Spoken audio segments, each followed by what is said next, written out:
Just let So us are we know. on? We're on. Let me just check this. Oh yeah, we're on. Okay. So obviously I'm at. I think it's all good. It's all good. So, hi everybody, this is Debra, and I'm here with Tassili Ma'at, Queen Tassili, who is the owner of Tassili's Raw Reality in Atlanta in the historical West End. The restaurant's been here for 6, 7? 8. Oh, 8! We're in our 8th year. 8 yes, years. we are. It's Yes. exciting. And they have the best kale in Atlanta. In the world. In the world. And Tassili has been in the New York Times recently Yes. for restaurant and Creative loafing. creative loafing. And in fact, last year we were voted in the top 100 places to go and eat in Atlanta. And our punani wrap was in the top 25 things that you should eat if you're a foodie in Atlanta. So I love that That's you. awesome. I love that you have a punani wrap. I know, right? It's perfect. It's like all good punani. It's hot and spicy, sweet, succulent, and juicy. Like every woman wants to be, and like every man wants to experience. And it keeps you coming back for more. So that's our punani wrap. That's what it's called. That. Yes. Aww. And it's fun. Well, I'm honored to be here with you, and I feel like you're so much more than just a restaurant owner and a chef. You're a healer, you're a community organizer, you're a spiritual community leader. Mm-hmm. So when I'm here in the restaurant, I feel like it's a healing center, it's a community center, and Yeah. just a way that you interact with the customers, and you're someone that people look to for healing and for leadership, Yeah. Yeah. To whom much is given, much is required. I'm very grateful. I'm growing into these shoes that leave such a big footprint, but a footprint that's light as a feather. It's not heavy. Mm-hmm. Doesn't mean that there hasn't been hard work and blood, sweat, and tears, but it's in service, so Mm-hmm. it just has been a labor of love, over time, and using food as medicine is part of my family heritage, and at the same time, it's a calling Mm-hmm. from my ancestors that have helped me to define my life's purpose. So I know we were chatting before we put the video on Yes. about sort of your journey and Mm-hmm. what brought you here. I know there's a lot said, but Excuse me. what would you say inspired you to start Tassili's Raw Reality, or what? Like I knew you before you started, and I Right. remember when you were doing healing work and Mm-hmm. doing other things. So I was helping a friend Uh-huh. to start a raw food component in a new vegan restaurant in the West End. Mm-hmm. And so out of helping her, Mm-hmm. I found that there was a demand for my food. Quite to my surprise, because I was a natural hair care specialist, focusing on locks and braids and things of that nature. I also did spiritual counseling, as you mentioned. And at one point I was doing henna body art. In fact, for about 10 years I did that. And I just never imagined that I would really have a full-on restaurant. There were times that I saw myself having a salon and having food in the salon, but prepackaged food, salads, things like that, sandwiches. I knew that I love to eat. I know that. I still know that. I'm a foodie for real. At the same time, I didn't have a lot of time because I was self-employed and raising my children. So I really enjoyed when I could just make food And I wasn't rushed or pressured or any of that. I could just really enjoy it. Mm-hmm. So when this came about, it was like a real surprise. People stopping me on the street. How can I get that kale? You know, I'm in the store at an event. How can I get some of that kale? How can I get... And I was like, are you serious? You like it like that? And they were like, yes. So I started selling out of my home first, and then vending events and catering and so on. And so it grew. And you talk about listening to spirit. Absolutely. Throughout your journey. Absolutely. So when did you feel like you started to connect with spirit in your life? Like when, or what? So I've always had a strong spiritual connection, although I didn't know what it was as a child and was actually afraid of it. Mm-hmm. Although to my knowledge I wasn't born with a veil. I was about to be born breech. And my mom says, like, the last day, you know, I decided to turn around and not come out. So, you know, the doctors back in the day used forceps to pull babies out. So somehow they turned me around and then used forceps. And so when I was born, I had this little pyramid on top of my head from, you know, the forceps pulling me out. Well, what that did was twofold. The elders back in the day would always massage the babies, their head, their feet, which is really a form of reflexology, but it was also a form of shaping. So my head was then shaped back into being round. This I know because I was bald for 14 years deliberately. I shaved my head, and fortunately it looked great because of what my great-grandmother and grandmother and mom did to rub my head back into place. But that rubbing and really even the opening of the forceps, the pressing of the forceps, opening my skull, opened my crown chakra. They're massaging that area, kept it open.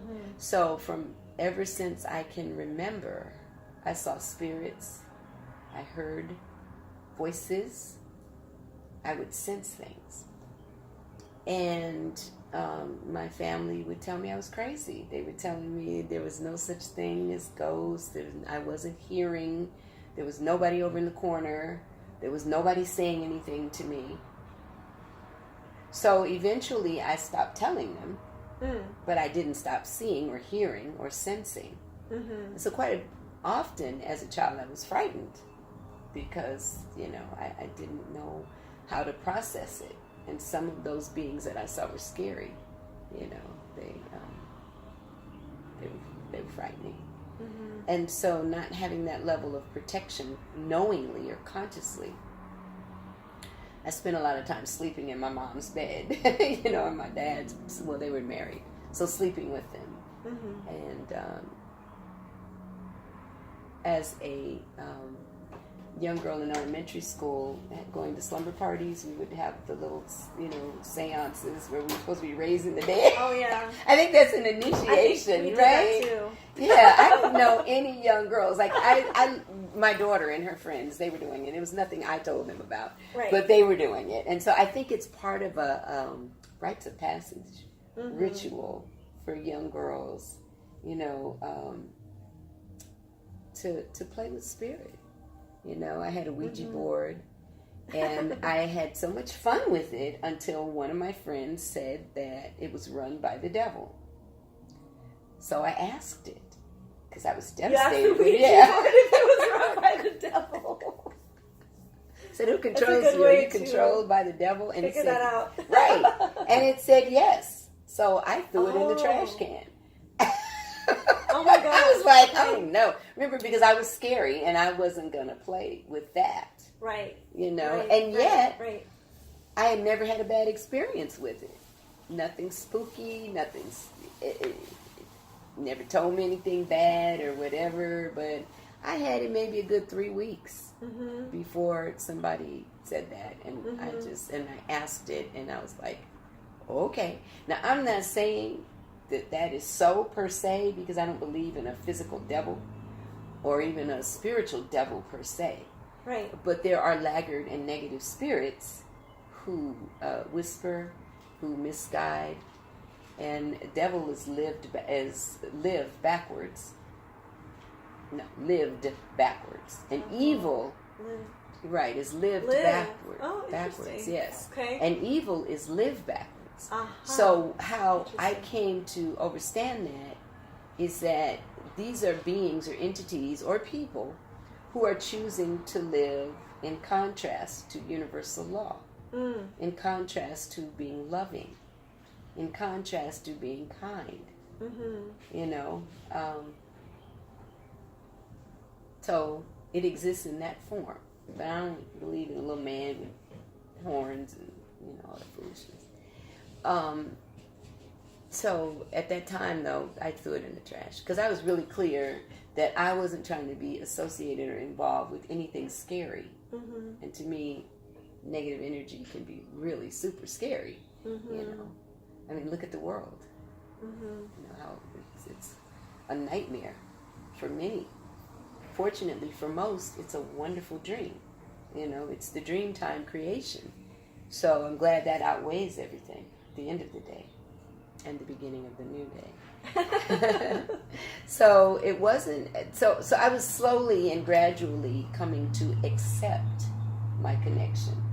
I was always drawn to mystery books, to novels and things like that. The science fiction stuff that got into being, I should say, horror. I couldn't do horror. I get scared. And my parents, as I got older, they were not having me sleep in their bed anymore. They were like, no, you're 12. No. And so, you know, I remember when the movie The Exorcist came out and my bed was shaking and, you know, all that crazy stuff that I'm thinking was really going on. That was a turning point for me to leave all that scary stuff alone. And I would say later, when I was about 17, I had been agnostic up to that point. Spiritual seeking, but not sure as a result of high school and studying humanities in high school and existentialism.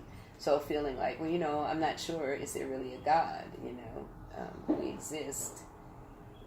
People who are religious, I always saw hypocrisy in that. And so yeah, so the awareness of a divine force, I hadn't come into the consciousness, but I didn't know that there wasn't one either. I just didn't know. So I remember going away in my first year in college and experimenting with a lot of mind-expanding drugs and having some nightmares. And waking up terrified. That happened like about 3 times. And so I was like, oh my God, I don't know what to do. I was afraid to go to sleep. And then I heard a voice say, just pray. Just pray. And I prayed, and no more nightmares. Wow. Yeah, powerful. So I know at that point my guardian spirits, my guardian angels, they were saying, okay, she's ready to listen now. And so from then, I began to consciously seek and study and then practice ways of healing, ways of creating, ways of being. Yeah. There was 2 things that were very profound for me in my first year, the end of it's the summer after my freshman year in college. And I had gone home and I used to like hanging out on the beach, little shops there. And there was this little, it was a metaphysical type shop. And they had this card, and I read the card and I ended up buying it. But it had this statement from Sin Stan, the third Zen patriarch. and it said, "Do not search for truth, only cease to cherish opinions." And it wasn't until maybe about 10 years ago that I really finally got it, you know. And it is the truth just is. Everything else is opinion. And, you know, practicing Tao, studying other spiritual paths, they were all saying the same thing. And Tao is just the way. If you could describe it, it's not Tao. And yet the experience is Tao. So what is Tao? Tao is the way of Ma'at. Ma'at comes out of ancient Kemet. You know, it's the balance, the yin yang.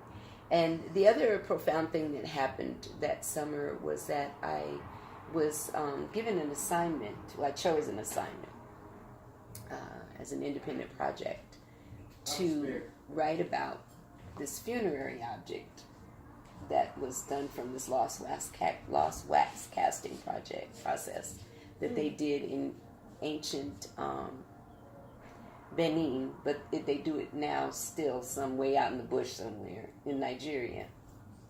I was an art major, and I was studying African art at that point. And so I went to a family friend's house where we would go when I was a little girl, and they had all this stuff, all this art from Africa. They had traveled there and brought all this stuff back. And this was like in the 60s. They traveled in the 50s, the 60s, and the 70s. So I grew up around it, and coming there, I was always fascinated going to their house. But anyway, the gist of that was they had this saying that was the golden rule in the 7 major religions. Do unto others as you would have them do unto you. And so they had it worded the way it was in Hebrew, the way it was in Christianity, in Hindu, in Buddhism, in Tao, I think Jainism,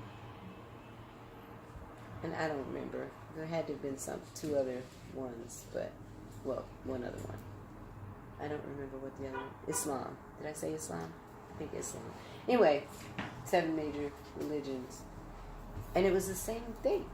Do unto others as you would have them do unto you. It was worded differently, but it meant the same thing.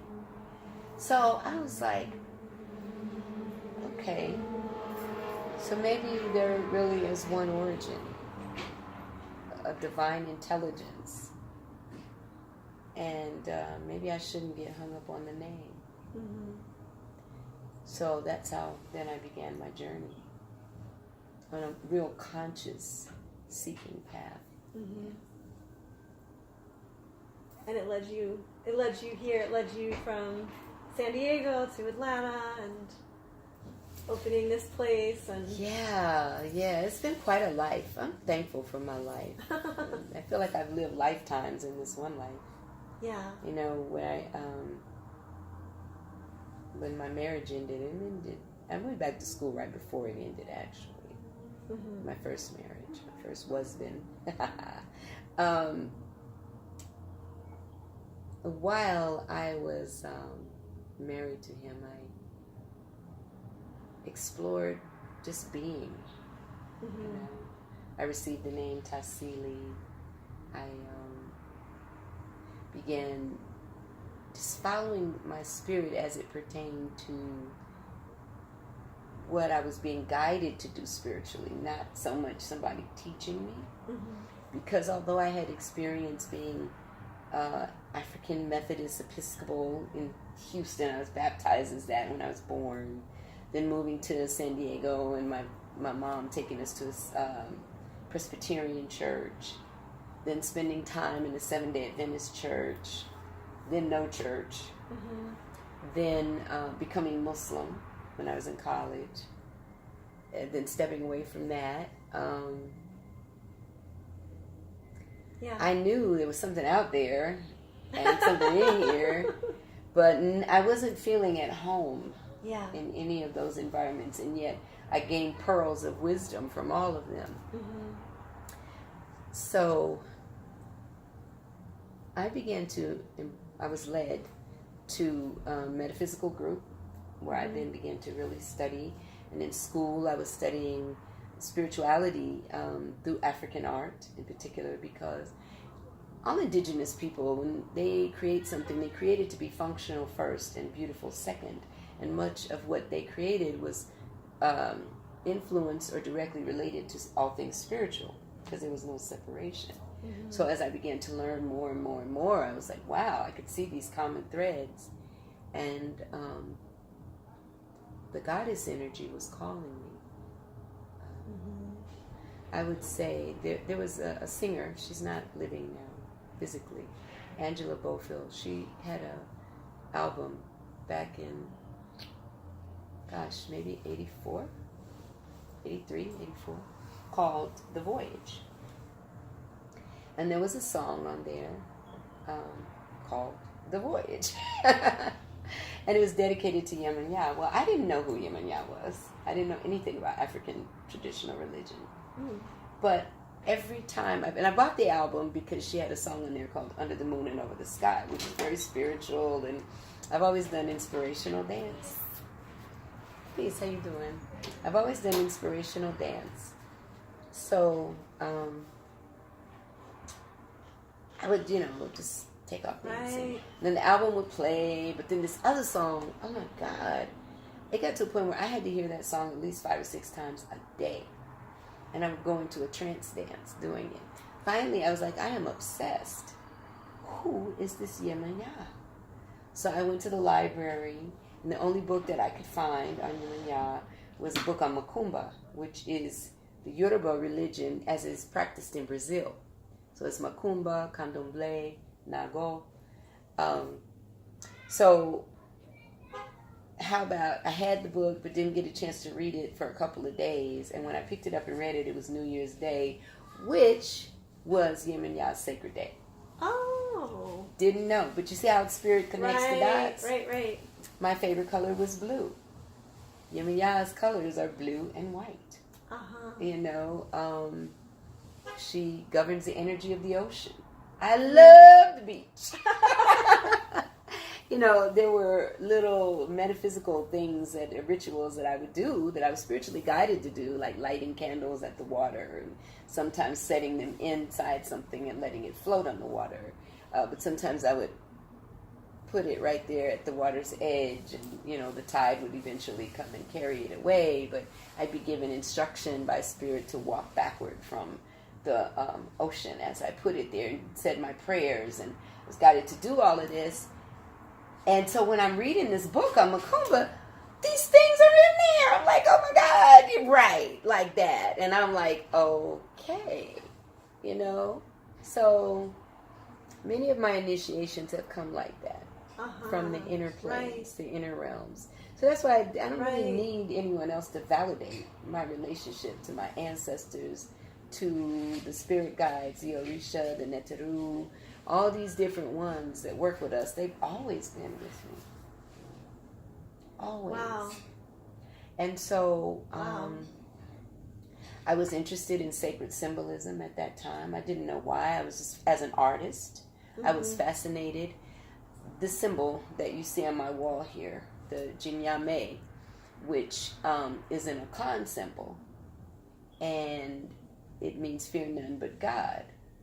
Now, I had been looking for an African symbol that looked like the yin-yang symbol, because I was always drawn to the yin-yang symbol. And I said, well, if it's true that Africa is the home of all civilization, there has to be a symbol, because I was able to find other symbols with African origins. Right. But when I saw the Jinyame, I was like, oh my God, this is the yin-yang. Because typically when they do it, they don't always leave space at the end. It's usually a full circle. Okay. So can you see where that is and how that is? Yeah. And then I had bought this map of the galaxy, the universe, actually. I guess it's the galaxy. What is this small? We're in the galaxy. Our solar system. Our solar system. I bought this map of our solar system, right? But it had the stars, too. Yeah. And the Milky Way. And, you leave the light on, and then when you turn the light off, it's fluorescent. Why does it look like that? Why does it look like the Jinyame? The Milky Way is in a big swirl, just like the Jinyame. And then there's a cluster in the middle of stars that look like the bars in the middle. I was like, okay, I see what they did. Okay. Our ancestors looked to the heavens for sacred symbols and signs. Our ancestors looked to the ocean. They looked to the rivers. They looked to the trees. Because they're always with us. If energy never dies, then where does it go? What does it transmutate to? So what do you relate to? You know. And as I was showing you this book, in the book, the picture that I enjoyed the most is the one of the ocean waves. And what does it say? I'm just really so hyped on this connection energy right now. And it says, are you a fish in the sea? Remember the ocean, beautiful and blue, is calling, calling, calling you. And, you know, it talks about all of this aspect of the ocean. This is Yemanya, yet again, always speaking to me. The book is Synthesis by Ananda Lotus. I love it because... And she's coming tonight, right? Yeah, she's coming tonight. So we're upstairs right now. Right. So in the I Am Ascension Temple. The I Am Ascension Temple is above Tassili's Raw Reality. The restaurant's downstairs. And so we have yoga classes up here. But guess what? What? So when we first got the building, I was doing yoga classes downstairs. We only had the one side of the building, right? We didn't have the whole thing. And on Tuesdays and Thursday nights, we did yoga. Ananda was a student at Spelman, and she started coming to my yoga classes 8 years ago. She didn't know anything about yoga, and she came to the classes.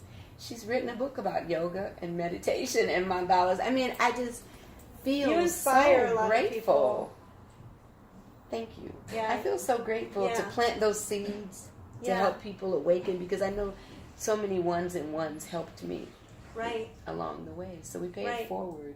Right. You know, and to see these seeds blossom into beauty, into peace, into love, into compassion, into strength. Yeah. It touches my heart. So you asked me the initial question. I know we've been all around the galaxy again. When did I first come into this consciousness? Yeah. In this life, I've never known not being in it. Yeah.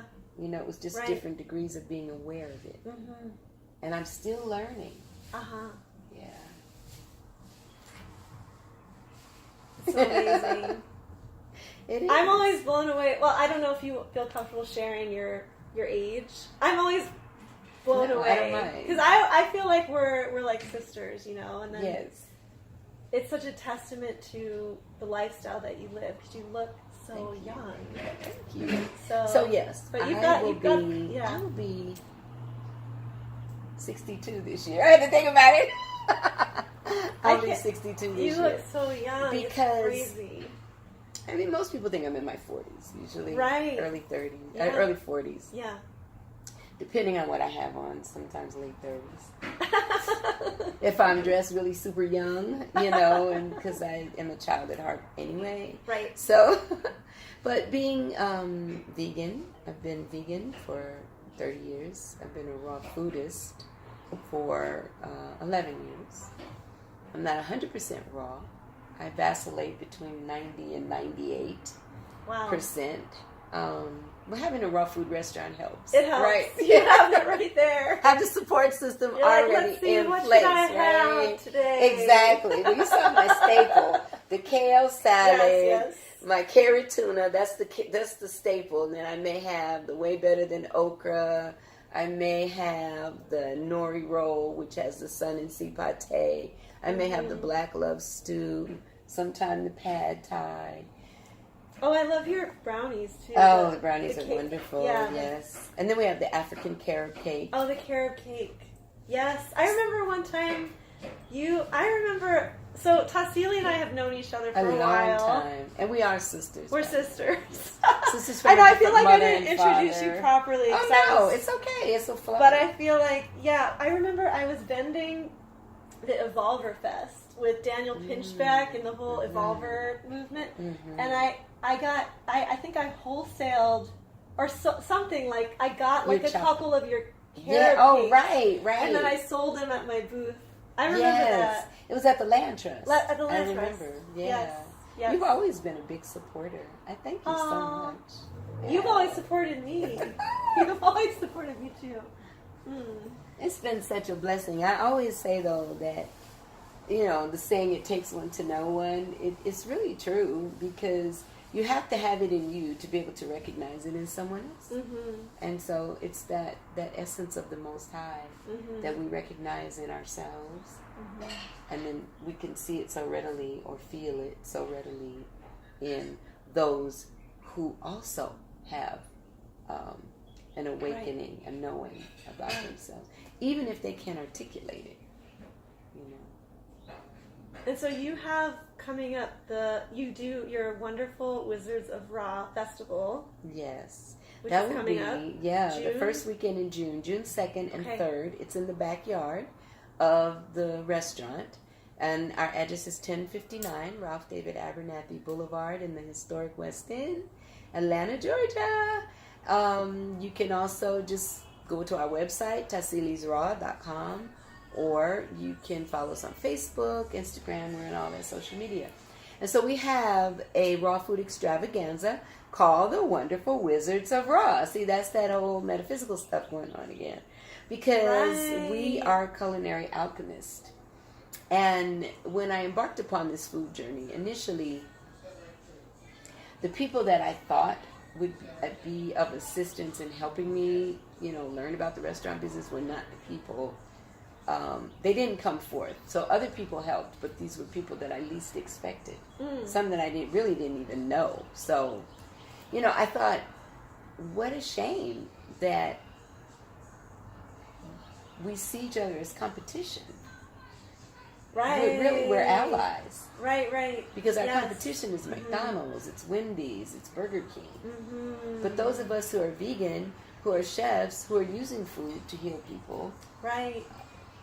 Whether we even know it or not, because I'm sure some vegan restaurants are not in that mindset per se. But the fact that they're offering a healthy alternative means they are using food as medicine. Right. So I said I really am guided to promote that. To promote the unity, not the division. And so the Wonderful Wizards of Raw is an opportunity for raw food chefs and aspiring raw food chefs and vegan chefs to showcase their raw delectables, you know? And so they get a chance to speak, they get a chance to have booths, to do samplings, to sell their food, to meet and greet and just expose the public to the lifestyle of what it is to be vegan and what it is to be raw. You don't even have to be, I don't even, like I said, recommend necessarily that people are raw, 100%. Not living in their city. Right. It just doesn't make a lot of sense. Right. That's why I'm not 100% raw, because it gets cold here and I want hot food sometimes. Plus, I love veggie burgers. And I want to have them sometimes. Yeah. And I don't want to feel guilty. I don't want anybody trying to make me feel guilty. Yeah. Because I want to live my life and enjoy my life. So 98 to 100% of the time, I'm raw in the summer because it's easier. The winter, I probably could be 95 to 90. Yeah. Because I'm going to have soup. I'm going to have a stir fry. Yeah. And if you invited me over to eat, and you made a wonderful vegan meal, I don't want to stress you out. Talk about, oh, Debra, now I can't eat this and I can't eat that. And, I want you to be happy about me coming. And I want to be happy about me coming. Yeah. I want that guilt. Right. And unfortunately, I think we guilt trip ourselves and each other. Yes, it's so true. Too much, which is more negative energy than the food could ever create in us. It's so true. Yeah. So, folks, you all can come out. There's no cost. And it's amazing people. I mean, I vended one year. Yes. Hopefully you'll be able to come this year, too, if you can work it out. But I remember feeling like there's so many vendors And then there were people that I never heard of, like I had never met was it Queen Vida, or I think yes, Queen Vida. Like her food was amazing. There was just a bunch of people that I'm like was exposed to that I hadn't been exposed to before, so it was really fun. Yes. It's awesome. And then especially for African Americans and Africans in America, we used to be the healthiest people on the planet. Now we're the sickest. It's by design. And nobody is coming riding in on a white horse, or a black one for that matter, to save us. We have to do the work and save ourselves. So it's imperative that this information get out to the public, that they can come, they can experience, they can taste, ask questions, and nobody's going to try to convert them into anything, but just encourage them to be healthier. Right. If they don't want to be vegan, guess what? That's not our job to make them vegan. They can just come and see what options are out there that are healthy and that are delicious, and they can begin to incorporate that into their lifestyle. Yeah, I was gonna see if our conversation kind of went that direction, because I feel like the Tassili's raw reality, it's not just about the food. I mean, it is about the food, sure, right? But it's like, it's a raw restaurant, but it's also a raw restaurant in the West End. Right. And there's something significant about that, that's real, because you're serving the Black community here, right, and the importance of that. Yeah. There's this misnomer that people in the hood don't want to eat healthy food, or won't eat healthy food, or can't afford healthy food, or any of that. And it's just absolutely not true. There are going to be segments in all cultures that don't want healthy food, that won't want to pay for healthy food, right, and that are totally shut down to that. Right. But you're going to also find people that are open, that are willing to explore, and that are willing to invest. Because what I encourage people to do is invest in themselves and their families. It's expensive to be healthy in America. You're going to pay for it on the front end or the back end. So I encourage people to invest in themselves and their families by paying for it on the front end. So whatever you can afford, though. Right. Don't go into debt, because that's not healthy. Right. So if you can't afford organic right away, guess what? Buy it when you can. I couldn't afford organic every day right away. I couldn't. Now I can. I do. The restaurant is here for that. Excuse me. But when I first became vegan, I couldn't afford all that. But I still maintained the vegan lifestyle to the best of my ability. So I always encourage people to do what you can, and when you can do better, do better. It's just that simple. And love yourself through the process. Right. Now, one word of caution. Don't become a starchitarian. Yeah. Like the vegetarian that never eats vegetables. Only eats pasta and tofu and that's it. Right, and donuts and cookies. And I was beginning to experience the onset of arthritis after being vegan for 20 years. Oh, wow. And I was freaking out, because I'm like, I'm vegan. I'm not supposed to have this. But I was waking up with stiff, sore fingers. And I reached out to a friend of mine who is an MD and an ND and a raw foodist. And I told him the symptoms, and because I did natural hair, and that's like a death sentence to someone who works with their hands. Right. So he was like, Tassili, he said, you're eating too much starch. And I said, no, it can't be this. I don't know what you're eating, but I know it's the starch. Wow. So I went for a week. I just experimented. I've always had an experimental nature. If I thought something was going to benefit me. So I went for a whole week with no starches, and I learned two things. One, I didn't realize how many foods, carbs, that were actually starchy. I didn't know beets were starch. I didn't know carrots were starch. I knew potatoes were.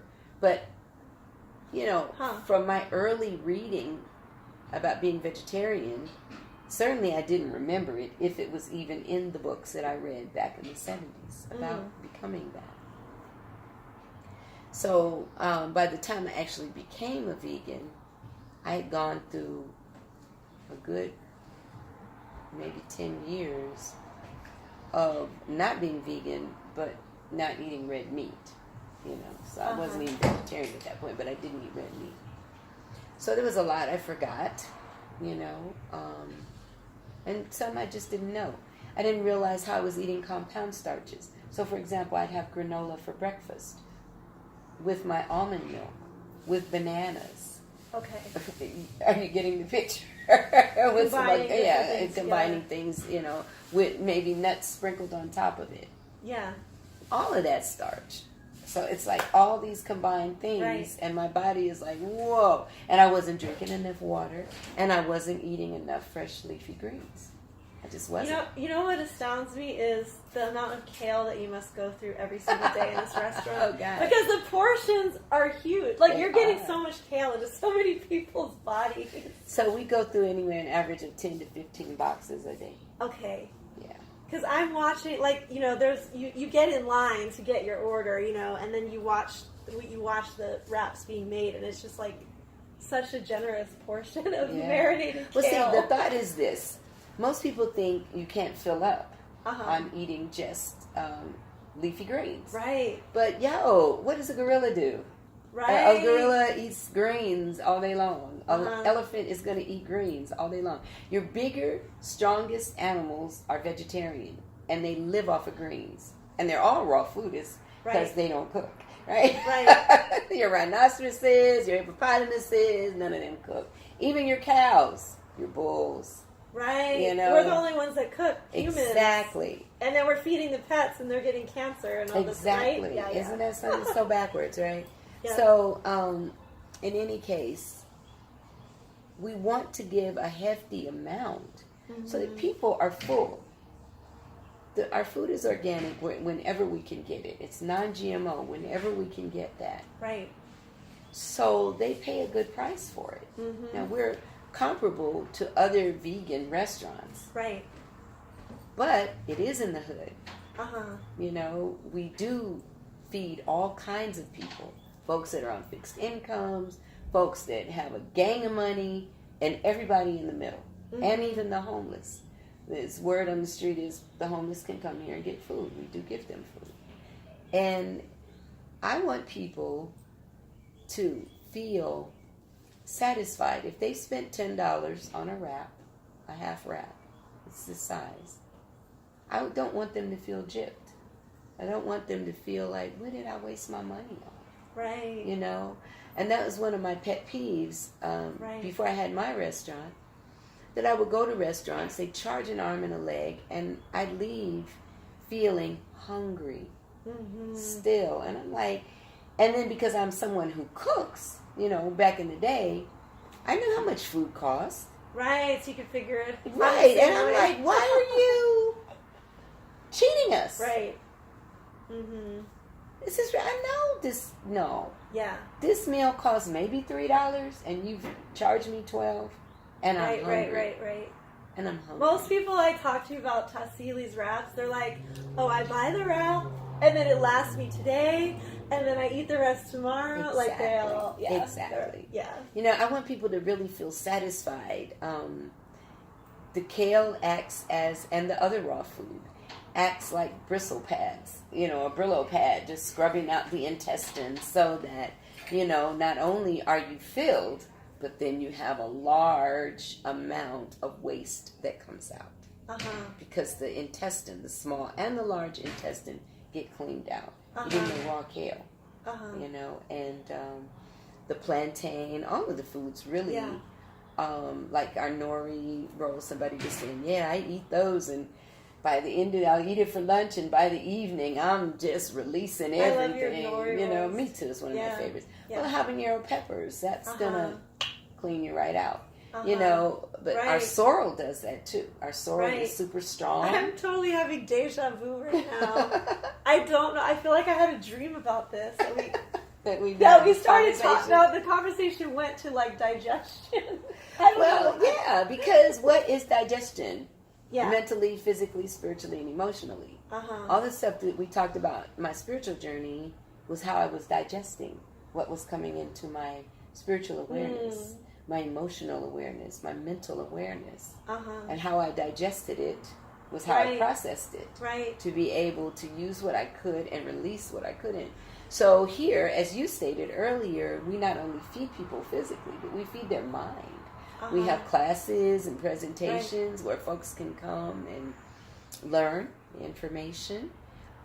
We feed their emotional body because they come here and they feel a sense of love and warmth. And we're like an oasis in the middle of this, the desert madness of the city. Right. And then the spiritual, you can do meditation, yoga. You know, we try to have positive affirmations around so that no matter how you're feeling, you can begin to find some upliftment. You know, whether it's through a picture, as we feature local artists in our dining area, people who don't normally get exposure for their work, they get a chance to have that here. Periodically, we have performances, things of that nature. We're working on putting a deck in the back so that people can go back there and just chill on the back deck, overlooking the green yard, the trees. You can't tell me that's not healing. You know, to just get away and be peaceful. Yeah. And so I remember, I think being at Agape, and Michael Beckwith said that he came here. Yes, he Have did. you had some exciting people come through? Yes. Dr. Michael Beckwith and his wife, Ricky, BB. And we had just today Ramona Debra from V103 and her family. Chadwick, what is his name? Black Panther? Yes, Black Panther. Okay. What is his name? Boseman? Chadwick Boseman. Boseman. He comes through whenever he's in town. We That's fed most of the main cast of the Hunger Games to Whitney Harrelson and his crew. Many city council people, government officials pass through at least 2 or 3 times a month. Different artists. India Arie used to come here regularly when she lived in Atlanta. Let's see, who else can I mention? Quite a few people. Trap Witch, she comes through. There are quite a few. You're known. folks. Yeah, it's like you're known. You're known outside of Atlanta. Makeda Dredd, who's a celebrity in San Diego. She's my mentor. She's known for producing, a lot of reggae concerts, and she actually had the first vegetarian restaurant in San Diego, where my mom took me when I was like 17, when I first was exploring being a vegetarian. My mom took me there, and so I was very much inspired by Makeda and what she did, and we're actually expanding to San Diego, where we will feature our food in the farmers markets there. And then Makeda has invited us to the World Beat Center to have that as our first San Diego home. Yeah. So we're really excited about that. That should happen sometime this summer. Amazing. Totally. So people know how to stay in touch with you, to go to your website you already mentioned. Yes. Tassili'sRawReality.com. Yes. Well, it's Tassili'sRaw.com, but if you put in Tassili's Raw Reality, that will still take you there. Yeah. Okay. And we're on Instagram, Facebook, Twitter, all those different social media engines. And, if you're not able to join us this season for the Wonderful Wizards of Raw, come check us out in the fall. We have the Natural Mystic Fair. It's usually the first weekend in October or the last weekend in September. It's right around the full moon. We have that. And there we feature different forms of alternative healing and metaphysicians and different types of spiritual practice, so that people can just get the exposure to what's good in the world. Just what's good. There's so many ways to express our appreciation for life, and the more we know about each other, the more we can love unconditionally. Yeah. Thank you so much, Tassili. You're welcome. You Debra. shared so many different aspects of the expression of yourself and your business, and it's all happening here. It's so full. It's so full. I'm blessed to have people like you in my life. Aw.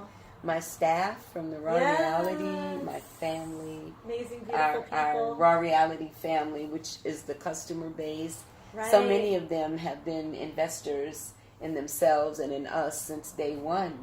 That they're more than customers. They're family. You know. Right. So yes, very thankful for this life. Yes. Thank you so much. Thank you again, Debra. And we look forward to growing here in Atlanta as well. Yay.